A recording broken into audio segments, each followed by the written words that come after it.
আজকে হচ্ছে 15ই জানুয়ারি, আর আজকে সোনাচারা মাঠে যে 16টা ঢালাই বল টুর্নামেন্টের আয়োজন করা হয়েছে। আজ তার প্রথম দিন, আর মানে প্রথম দিনে যে 8টা টিমের খেলা হবে, সেই 8টা টিমের প্রথম দুটো দল মাঠের মধ্যে অলরেডি নেমে গেছে। তো চলো সেটা তোমাদের দেখাই। এটা হচ্ছে তনুশ্রী এন্টারপ্রাইজ, আর সেদিকে হলুদ জার্সি পরাটা হচ্ছে মা লক্ষ্মী এন্টারপ্রাইজ। বড় ট্রফিগুলো হচ্ছে যারা জিতবে এবং হারবে তাদের দেওয়া হবে, সঙ্গে অনেক গিফট আছে। আর এই ছোট ট্রফিগুলোও দেওয়া হবে। আর এখানে পতাকা উত্তোলন হচ্ছে, পতাকা উত্তোলনের পরে খেলা শুরু হবে। মাঠের মধ্যে দুটো টিমের কর্মকর্তা ও তাদের টিম নিয়ে মাঠে লাইন আপ করানো হয়ে গেছে। আর প্রথম খেলা বলে দুটো টিমের কর্মকর্তাদের কাতলা মাছ দেওয়া হচ্ছে।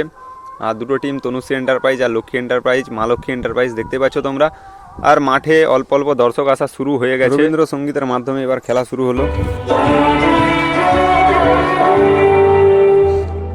খেলাটা তোমরা লাইভ দেখতে পাবে বাংলার খেলা মিনি ফুটবল চ্যানেলের মাধ্যমে। আর অবশ্যই সবাই খেলাটা দেখো।